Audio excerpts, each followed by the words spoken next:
तो आज इस वीडियो में हम जानेंगे कार्बन एवं उसके यौगिक के बारे में, जो 10th क्लास का 4th चैप्टर है। तो देखिए, सबसे पहले ये सभी सजीव है, सभी सजीव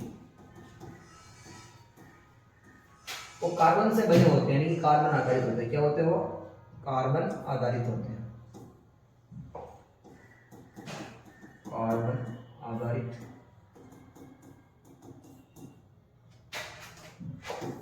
आधारित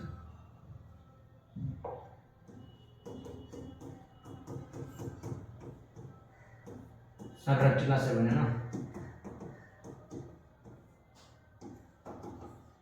से बने हों।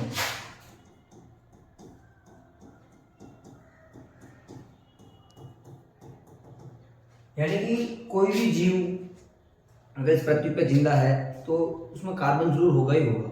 ठीक है, बात करते हैं अगले कार्बन के बारे में।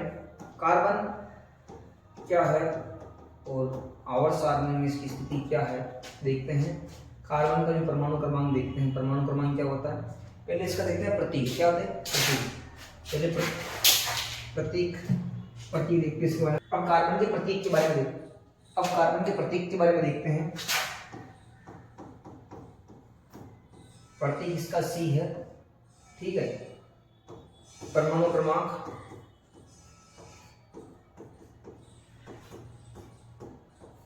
6 होते हैं। ठीक है, ये आपको समझ में आएगा। परमाणु क्रमांक 6 होते हैं, यानी कि आवर्त सारणी में 6 नंबर का आता है। तो देखो, इसको अपना इलेक्ट्रॉनिक विन्यास, इसका इलेक्ट्रॉनिक विन्यास देख लेते हैं।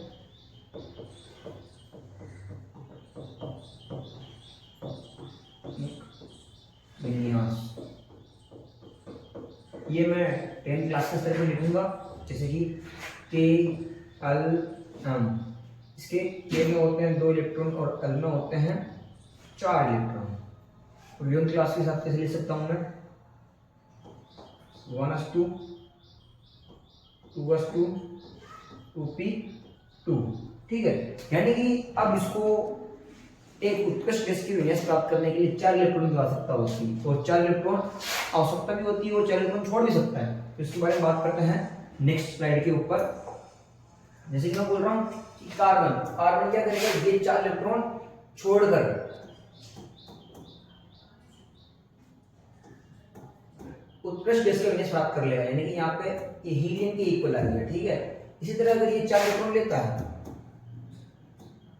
इसी तरह ये 4 इलेक्ट्रॉन लेता है, तो यहाँ पे रहेगा C4 माइनस, और यहाँ पे ये नियॉन गैस के इलेक्ट्रॉन विन्यास के पास में आ जाएंगे, मतलब उसका विन्यास ग्रहण कर लेगा। तो क्या ऐसा पॉसिबल है?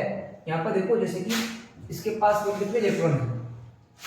इसके पास इलेक्ट्रॉन है अभी 4 निकल गए, इसमें यहाँ पर 2 इलेक्ट्रॉन बचेंगे। कितने बचेंगे? 2। जबकि इसके न्यूक्लियस के अंदर प्रोटॉनों की संख्या कितनी है? 6। क्या यहाँ पे ये जो एक एक करके इलेक्ट्रॉन निकाल रहे थे इस जगह पे, तो ये आसानी से निकल पाएंगे? नहीं निकल पाएंगे, क्योंकि यहाँ पर खींचने वाले 6 है और निकलने वाले एक ही करके कम होते जा रहे हैं। जैसे मैं समझा सकता हूँ, शुरुआत में कितने थे? 6 इलेक्ट्रॉन थे और 6 ही प्रोटॉन थे। क्या यहाँ पे एक प्रोटॉन कम कर दिया मैंने, जैसे कि इलेक्ट्रॉन कम कर दिया मैंने, यहाँ पे 5 इलेक्ट्रॉन कर दिए और यहाँ पे 6 प्रोटॉन है, यानी कि ये 6 मिलके इन 5 को खींच रहे हैं। ठीक है, अब आगे जाके 4 हो जाएंगे, 4 इलेक्ट्रॉन हो जाएंगे, फिर आगे जाके ये, तो यहाँ पे ये 6 मिलके चारों को खींच रहे हैं, तो फिर यहाँ से इलेक्ट्रॉन निकालना मुश्किल हो जाता है। ठीक है, इसी तरह यहाँ पर देखते हैं, जैसे कि कार्बन में इलेक्ट्रॉन ऐड करना, कार्बन में इलेक्ट्रॉन ऐड करेंगे तो क्या होगा? जैसे कि मान लो पहले मैंने 1 इलेक्ट्रॉन ऐड किया, तो यहाँ पे क्या हो गया? C1 माइनस, यानी कि यहाँ पे 7 इलेक्ट्रॉन आ गए। कितना आ गया? 7 इलेक्ट्रॉन। और जबकि प्रोटॉन कितने हैं? 6 प्रोटॉन। कितने प्रोटॉन है? 6 प्रोटॉन। तो यहाँ पे ये क्या 6 प्रोटॉन 7 इलेक्ट्रॉनों को अपने होल्ड करके रख सकते हैं, खींच के रख सकते हैं क्या? तो धीरे धीरे क्या होगा? जैसे इलेक्ट्रॉन की संख्या बढ़ेगी, जैसे मान लो 7 के बाद 8 हो जाएंगे, 8 के बाद 9 हो जाएंगे, तो ये धीरे धीरे करके 6 प्रोटॉन इन 9 इलेक्ट्रॉनों को होल्ड करके नहीं रख पाएंगे। कारण क्या है? इलेक्ट्रॉन एक दूसरे को दूर भेजेंगे, दूर भेजने पर क्या होगा? प्रतिकर्षण होगा। तो जब यहाँ पे इलेक्ट्रॉनों की संख्या बढ़ रही है तो प्रतिकर्षण बढ़ेगा या नहीं बढ़ेगा? तो इस तरह हम इस तरह भी इलेक्ट्रॉन विन्यास प्राप्त नहीं कर सकते हैं। तो इसके लिए दूसरा रास्ता होता है इलेक्ट्रॉनों का सहयोग करना। जैसे कि इलेक्ट्रॉनों का सहयोग कैसे करते हैं, हम बात करेंगे किसके बारे में? जैसे मीथेन के बारे में। किसके बारे में? मीथेन के बारे में। इसको देखते हैं, मीथेन के बारे में क्या होगा? यहाँ पे थोड़ा इसको ऊपर इसका देते हैं। ठीक है, अब मीथेन में क्या होगा? जैसे कि कार्बन है, कार्बन में कितने इलेक्ट्रॉन? 6 इलेक्ट्रॉन। और कार्बन की जो संयोजकता कितनी होती है? कार्बन की संयोजकता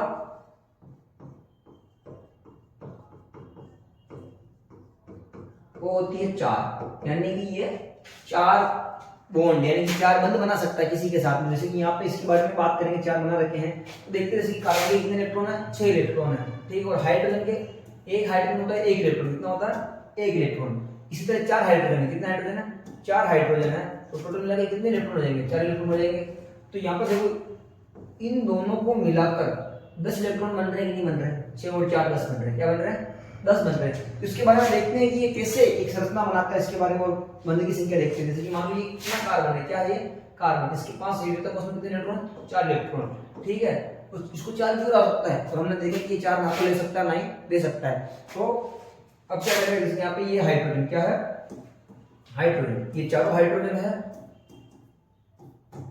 अब ये चारों हाइड्रोजन क्या करेंगे, इनके पास अपना एक इलेक्ट्रॉन है, क्या है, जैसे कि ये इनका एक इलेक्ट्रॉन ये रहा, एक इलेक्ट्रॉन ये रहा, एक इलेक्ट्रॉन ये रहा, ये चारों हाइड्रोजन का चारों इलेक्ट्रॉन हो गए, ठीक। अब जैसे कि ये हाइड्रोजन में एक इलेक्ट्रॉन है और इसको अगर उत्कृष्ट स्टेज का विन्यास प्राप्त करना हो तो उसमें 2 इलेक्ट्रॉन होना चाहिए, कितना होना चाहिए 2 इलेक्ट्रॉन। तो देखते हैं जैसे कि यहाँ पे इसके साथ में ये बना लिया इसने, तो इस हाइड्रोजन के पास अब कितने इलेक्ट्रॉन हो गए 2 हो गए। तो क्या इसने उत्कृष्ट गैस का विन्यास प्राप्त कर लिया, हाँ कर लिया। वो गैस कौन सी है हीलियम, ठीक है। इसी तरह इसने भी प्राप्त कर लिया, जैसे कि मैं यहाँ पे स्टेप्स बनाता हूँ आपको समझने में अच्छा लगेगा।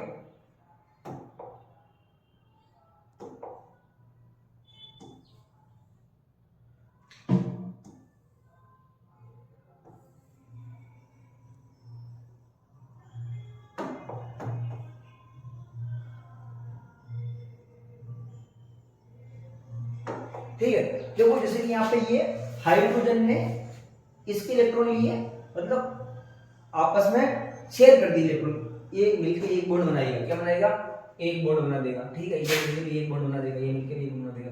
तो यानी कि मैं कह सकता हूँ कि हाइड्रोजन के पास कितने इलेक्ट्रॉन हो गए 2, और 2 इलेक्ट्रॉन होने पर क्या बन गया वो हीलियम, यानी कि वो स्टेबल हो गया, ठीक है। इसी तरह देखो कार्बन के पास, देखो कार्बन के पास कितने इलेक्ट्रॉन है, ये कार्बन के पास इलेक्ट्रॉन देखते हैं,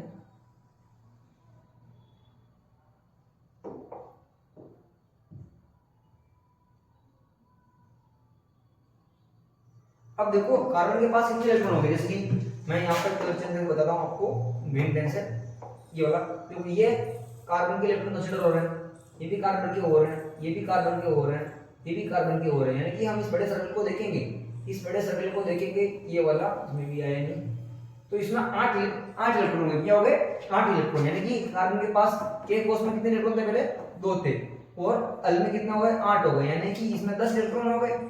अब 10 इलेक्ट्रॉन होने से इसने कौन सा गैस विन्यास प्राप्त कर लिया, उत्कृष्ट गैस, कौन सा गैस उत्कृष्ट गैस, यानी कि अब ये हो गया स्थायी, क्या हो गया स्थायी। इस तरह कार्बन बॉन्ड बनाता है अपने आसपास के परमाणुओं से, जैसे कि हाइड्रोजन हो गया, ऑक्सीजन हो गया। तो देखते हैं जैसे कि अब इसकी संरचना कैसे बनी, इसको बोलते हैं इलेक्ट्रॉन बिंदु संरचना, क्या बोलते हैं इलेक्ट्रॉन बिंदु संरचना। अब देखो नेक्स्ट स्लाइड में देखते हैं ये स्ट्रक्चर पूरी कैसे काम करेगी। जैसे कि यहाँ पे मैंने लिख दिया कार्बन, यहाँ पे हाइड्रोजन हाइड्रोजन, और यहाँ पे भी हाइड्रोजन, तो ये भी हाइड्रोजन। अब जैसे कि इसके बीच में बनाऊंगा बॉन्ड, क्या बनाऊंगा, ये सिंगल बॉन्ड है, आपको लिख, ये भी सिंगल बॉन्ड और ये भी सिंगल बॉन्ड। अब इस बॉन्ड के अंदर कितने इलेक्ट्रॉन है, इस बॉन्ड के अंदर इलेक्ट्रॉन है 2, कितने इलेक्ट्रॉन है 2, ये वाला कार्बन का और ये वाला हाइड्रोजन का, ये वाला कार्बन का, ये वाला कार्बन का, ये वाला कार्बन का, और ये वाला हाइड्रोजन का, हाइड्रोजन का, हाइड्रोजन का। यानी कि जो यहाँ पे ये बॉन्ड बना रहा है कार्बन, कितने बना रहा है 4 बॉन्ड बना रहा है, कितने बना रहा है 4। देखिए नंबर 1 2 3 4, इसलिए मैं बोलता हूँ कि कार्बन की संयोजकता कितनी होती है, वैलेंसी 4 होती है। क्यों, क्योंकि ये 4 बॉन्ड बनाता है, अधिकतम 4 बॉन्ड बनाता है। जैसे कि हम बात करेंगे CO2 के बारे में, जैसे कि CO2 आपने नाम सुना होगा कार्बन डाइऑक्साइड, इसमें ये कार्बन कितने बॉन्ड बनता है 4। देख तो कैसे बनाते हैं, जैसे कि अपना कार्बन, ये अपना ऑक्सीजन, ये भी अपना ऑक्सीजन, ठीक है।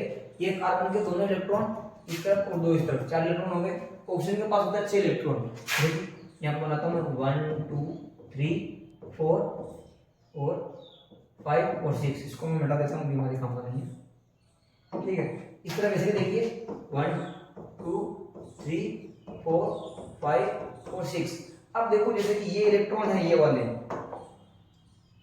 जो इलेक्ट्रॉन है, ये वाले जो इलेक्ट्रॉन है, यहाँ पे ये बॉन्ड में पार्टिसिपेट करेंगे, ये भी करेंगे, ये भी करेंगे, यानी कि यहाँ पर देखो 1 2 3 4 5 6 7 8, यानी कि यहाँ पे भी कार्बन का स्टेप पूरा हो रहा है, इसी तरह ऑक्सीजन का भी हो रहा है। देखो 1 2 3 4 5 6 7 8। तो देखो जैसे कि शेप कलर में देखते हैं कैसे काम लेते हैं इसको। देखिए जैसे कि यहाँ पे शेप बनाई मैंने, तो इसके अंदर देखो ऑक्सीजन के कितने इलेक्ट्रॉन हो रहे हैं, 8 हो रहे हैं। कितने हो रहे हैं, 8 हो रहे हैं। इसी तरह मैं यहाँ पे भी बनाता हूँ, इसके बारे में ध्यान से देखना है आपको। इसको रीसेट कर देते हैं।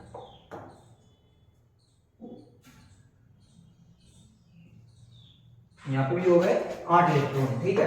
अब यहाँ पे देखते हैं, जैसे कि अब कार्बन का बनाता हूँ। किसको बनाता हूँ मैं, कार्बन का। थोड़ा कार्बन कलर चेंज करते हैं और बिल्कुल ग्रीन लेते हैं यहाँ पे।